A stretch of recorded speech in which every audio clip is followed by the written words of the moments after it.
In these conversations with Raeanne Johnson, we've explored neuroscience, emotional well being, parenting, and the connection between faith, mindset, and the developing mind of a child. And today, we're moving towards the practical side of it all. For example, what does emotional regulation look like inside of a home? And how do parents help children navigate overwhelm, overstimulation, frustration, and conflict in healthier ways? Raeanne is going to share practical systems, routines, and tools her own family uses every day, from regulation stations and collaborative games to conversations about screens, dopamine, movement, sleep, and family culture. This episode is powered by Turning the Tide Tutoring, personalized academic coaching for students who think differently, Acting with Pippi, where creativity and confidence come to life on and off the stage, and Your Wish is Your Command, a powerful exploration on mindset awareness and intentional thinking. Let's continue.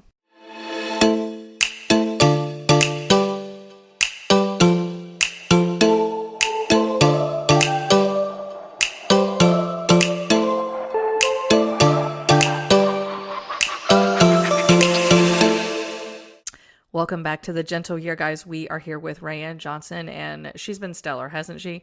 She's going to tell us now more about the practical things that she does with her children and with her family to help with the regulatory component of emotions and all of that. She's already given us like a ton of wisdom in that category. So I'm just going to let her steal the show. So Raeanne, we can start wherever you want to. I know you said you can talk about these subjects and these topics like off the cuff. Yes. So where do you want So to go? I love for families to feel really equipped. And I have seen families come through my office and they say, I tell them to calm down and they just can't calm down. You can tell me to play the cello, and I certainly cannot because I've never tried. I've never learned. No one ever taught me. And so we want, while our kids are not heightened, to learn how to regulate, to learn what their tool is, and to have a place where they can go to give themselves their own calm down strategies. And so one phrase I use at my house instead of calm down, because that doesn't usually work. One thing I say is, hey, can you choose your tool? Choose your tool. And so while they're not heightened, we talk through 10 different tools that help them regulate. And so one is like deep breathing with Stuart the starfish. If we pretend our hand is a starfish, and when we go up our Stuart's leg, we breathe in, and when we go down, we breathe out. That's one. There are sensory bins that you can make there with your uh brush where you can like brush their arm to help with sensory regulation. You can put a box jump in your guest bedroom and let them just go jump it out. You can have them run up and down the stairs. And so we have a very practical regulation station in the middle of our living room, like tucked under the coffee table.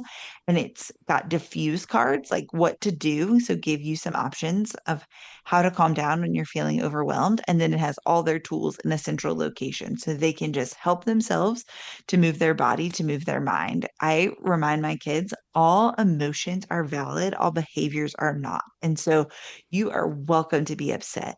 You can't say mean things to your brother, etc. Yeah. So giving them very practical tools. A regulation station is my personal favorite one. Oh, yeah. Yeah, definitely. So I just want to make sure I understand what a regulation station is. You had mentioned that I was just processing, but you had mentioned that you're like, hey, choose your tool. So Yes. are you talking about something physical and there's an actual station in your house and Yeah. they can go It's a like, basket that they okay, can go use. okay. What's in this basket? Modeling clay, ice packs that you can like break and put on your face to just help cool down when you're feeling really Oh, heightened. cool. Gum, because that is a novelty. And sometimes just the taste sensation is enough to ground you. Um, Dryer balls from the Dollar Tree that my kids love. They're like little spiky balls and they love to roll them over themselves for a sensory input. Um, Spot it or a deck of cards for them to play some game either with themselves or with someone else. Brain flakes, a gratitude journal because it's really hard to be angry when you're thanking the Lord for his provision. So, lots of really practical things. Almost everything I bought was from the Dollar Tree. And I do have a free printable on my website about how to make your own regulation Yeah, I station was just about to ask. with Amazon links. So, I can make sure you have that for your show notes. Oh, yeah, please do. That's awesome. I know that everybody would love to see how that all works. You'll have to, when you can, maybe take a picture of your regulation station, post it in the Yeah. Facebook group so people can kind of see what you're doing. But now let's talk about like being out in public. Not always going to have that Okay. regulation station with you. So That is true. And so going out in public and your kid is like losing their mind, what are you going to do? Uh, I think the first thing to do is to calm yourself down. And so when our kids are in 11 out of 10, go low, go quieter. And so oftentimes our default is like to be louder than them. Stop it right now. Or if we squat down to their level, I think often that is really helpful. I think all behavior is communication, and sometimes they're communicating, I'm scared of this, I don't like this, this person wouldn't let me sit there, etc. And so figuring out the symptom is a meltdown, but what is the underlying cause is often helpful. And then having an escape plan of, okay, I love you. I'm for your good. If we can't take some big deep breaths together, we're going to have to go home because we can't be this dysregulated while we're out and about. yeah, that's true. And every kid's going to understand that, even the little ones, you know. Yeah, because they don't want to go home. Exactly, exactly. So it's not like you have to negotiate and reason and all that kind of stuff that a lot of people like to do. You can just say, this is what it is. So this is what we're doing. We cannot be out here like this. So we're going home. I think that's a great thing. So a question about sort of male and female dynamics when it comes to discipline. You know, I've seen a lot of things in my own life and in social media and things like that. And I wonder how do you as a mom, you know, discipline your kids when, wait, I don't want to be disrespectful. You're married, right? Sorry. Yeah. Okay, cool. Okay. Sorry. I didn't want to make like assumptions or anything, but you know, how do you discipline your children or do your kids respond differently to you versus your husband? I guess I should ask. Yeah. So I've heard this from many moms, and I have been married for 16 years.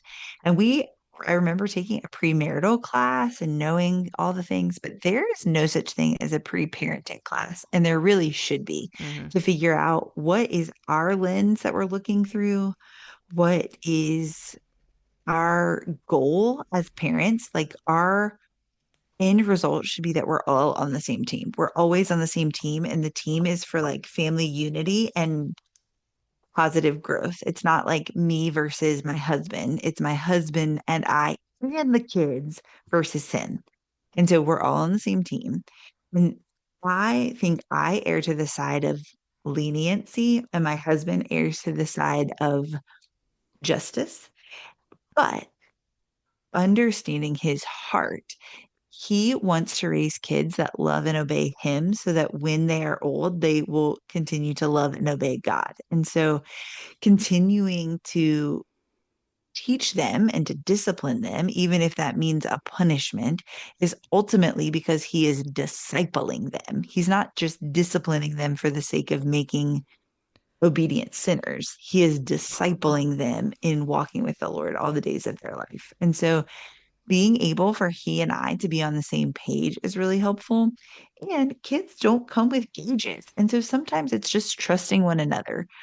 I will say, like, they need a hug. And he'd be like, they need better boundaries. And knowing that neither of us is probably 100% right all the time, but we can meet in the middle and align our parenting decisions, knowing we have the same goal. Yeah, most definitely. That's really important alignment.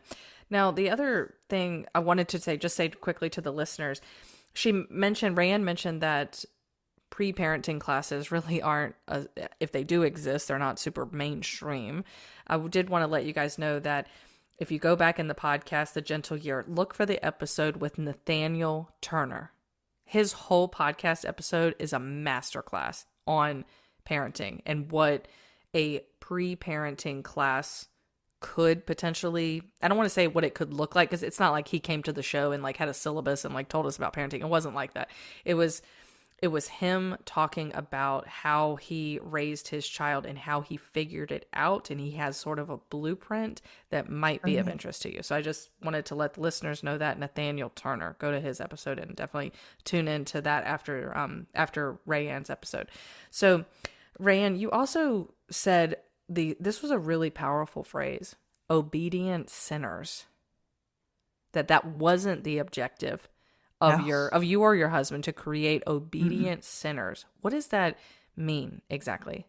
We don't want behavior modifications. We want hearts change for Jesus. And so they can be obedient and color in the lines. I did that for many years without a relationship. And so we don't want our kids to like muscle through and try to brute force their way to self-control and kindness. We want our kids to know and love Jesus and rely on the Holy Spirit as they cultivate those gifts in themselves. Hmm. Okay, cool. Now, are there any games that you recommend for parents to play? I know that anything and everything. Let me go on record and say this. Anything and everything as far as a game is concerned. Okay, maybe not anything and everything, but a lot of things, most things are better than a video game. I am just going to say that. Oh, 100%. And you're a science person, you're a brain person. You know this. I'm not, and I know this. So, anyway, you want to like you want to tag team on that for a second? Yeah. So any like you mean a board game that Hmm. lends to family together Family time and all? unity, family Yes. regulation. Yeah. So one game that I love is called Outfoxed, where it's a collaborative team game where you're trying to catch the fox who stole a pie before he makes it back to the foxhole.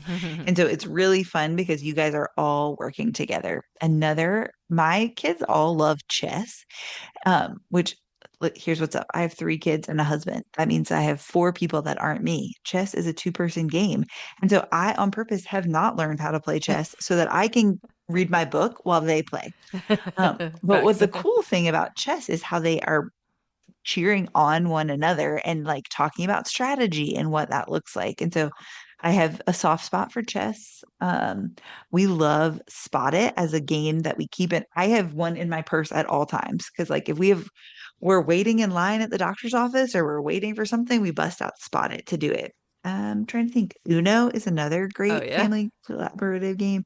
Or Flip 7. Have you ever played that? Oh, yeah, yeah. It's like coming to me, but I don't know if I Okay, played so middle school or Flip something. 7 is you're trying to flip 7 unique cards up. And so there's like 1, 1, 2, 2s, 3, 3s, but Yes. there's 11, 11s and 12, Yes. 12s. And so you're trying to get as many points and as many unique cards without going bust. And so what's really funny is my kids that have a lot of impulsivity, they bust all the time. My kids that have a lot of like patience, more of a late. They are Flip 7 sharks and will wipe the floor with us every time. So I think I really love that game. I feel like there's such uh, camaraderie that you get playing a game around the table as opposed to sitting side by side and playing a screen. Oh It's my just God. not the same. It hits No. different. No. Have you studied brain science and the impact of video games? Yes, and it's Mm-hmm. a deluge of dopamine, and the bright lights can um, just cause so much overstimulation. And then when you remove it, kids are real, it's really rough. I also think there's a book called The Tech Wise Family by Andy Crouch that talks about how we should create before we consume. And so Mm-hmm. creating these like great memories around a board game is so much better for our brains than just passively consuming leveling up on a video game. Yeah, definitely. And I don't know if this is true or not. I feel like it is, but the modern day video games are incredibly visually stimulating. Oh yeah, they're so vivid. Mm-hmm. And yeah, sometimes those images can cause really negative thought loops for our kids because some of them are scary. And so they will have these like intrusive thoughts of a murder they saw in Grand Theft Auto or whatever it is. That's a good point. I Five didn't Nights even at think of that. Freddy's or yeah. Yeah. No, that's a really good point because the images, this is powerful, but the images that they're seeing in these video games, they are, well, number one, they're replacing their imagination. So they're not True. imagining, because like, back in the day when you used to play video games and stuff, or I mean I played like, I don't know, Super Nintendo or whatever. The graphics weren't, I mean they were okay, but you had to imagine a lot. Yeah. And that's what you want. You want that brain stimulation. But there's a lot of people that will argue, well, video games are fine. And let me ask you another question before I go off on a tangent about video games. What's the impact from your lens from video games on like violence and violent tendencies?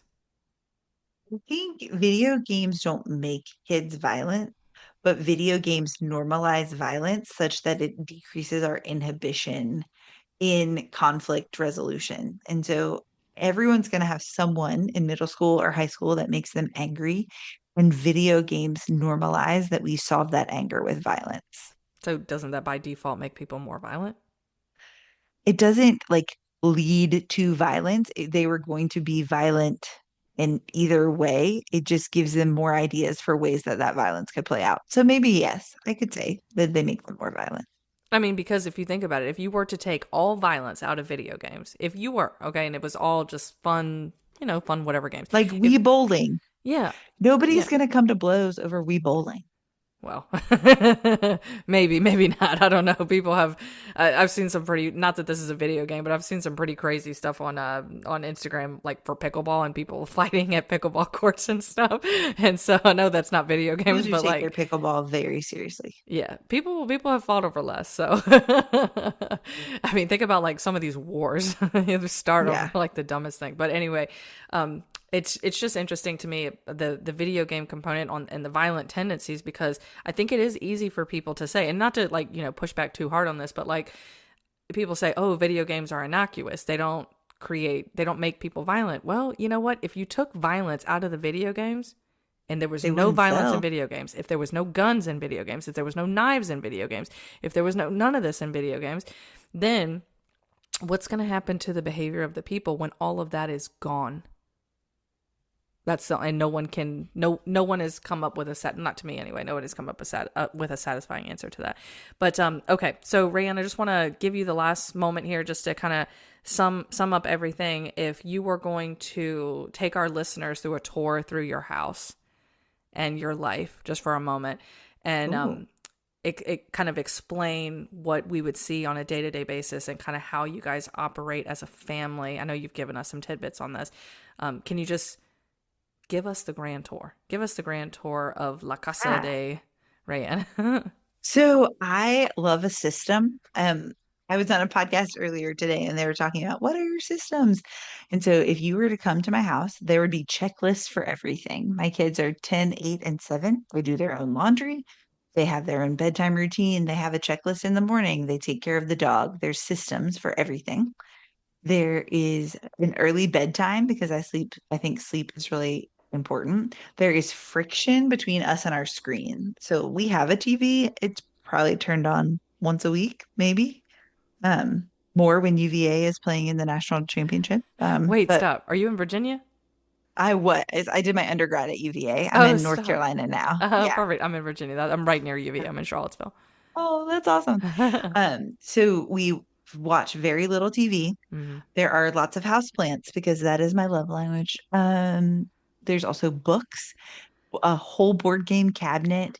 We have a space for everything and everything in its place. And so I love a system. I love things organized. I love space. In the living room by the fireplace, there is cozy blankets and a regulation station tucked under the coffee table. There are snacks in the pantry that are not super rich in sugar or red dye because we know that they are a neuroirritant, but we Or still high have fun. fructose Okay. corn syrup. Yes, we still have some goodies.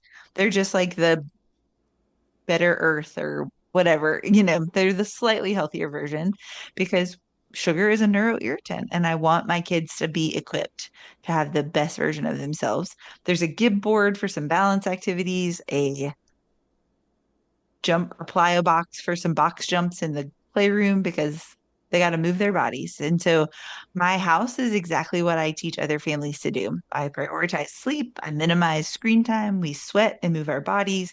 We go outside as much as possible because sunshine is so good for us. There are Bibles in multiple rooms. There every kid has a bookshelf filled with lots of books because we love to read up in here.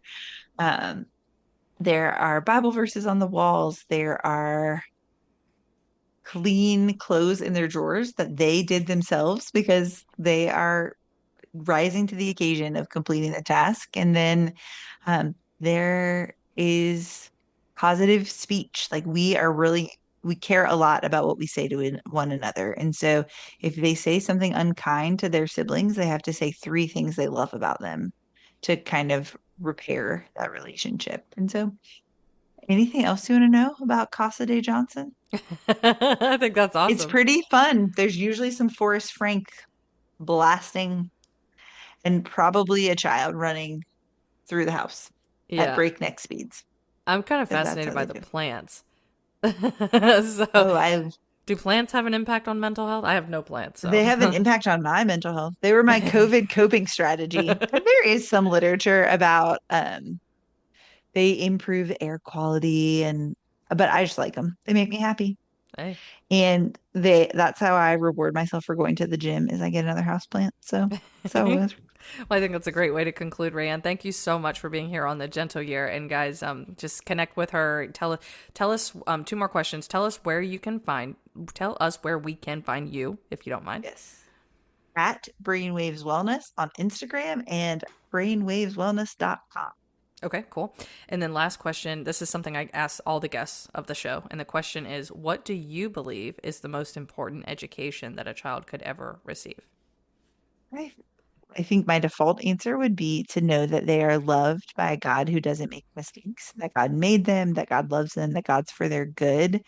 I think the second most important thing they can learn is a love of learning, to just cultivate that habit that there's always something new to learn, and we should never stop striving to learn more about the things that are passionate about.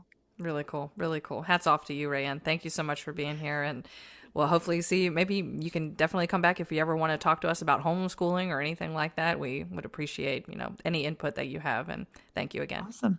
Thank you so much for having me. Thank you. If you have listened to this 3-part series feeling grateful for the wisdom and information shared with us, I want to let you know that you are definitely not alone in feeling that way. A lot of people are moving through life feeling like they're missing something, missing direction, missing mentorship, missing the tools to fully understand themselves or just the people around them. And the reality is that most of us were never formally trained on how to lead, communicate, think critically, or operate with any real sense of awareness. And that's why this community, the Global Information Network, stood out to me. It's focused on training, leadership, mindset, communication, and learning how to navigate life with greater clarity, precision, and intention. This is not like motivational videos on YouTube and all of that. No, this is actual development that will change the way you approach challenges, relationships, and the opportunities before you. So if you've ever felt stuck, and I mean ever, if you have ever felt stuck in your life, or maybe you've overlooked or diminished your own potential, or maybe you have some drive and you've always wanted to sharpen the way you think and lead, this community may be something worth exploring. I'll leave the information in the description below. And again, thank you for listening to The Gentle Year.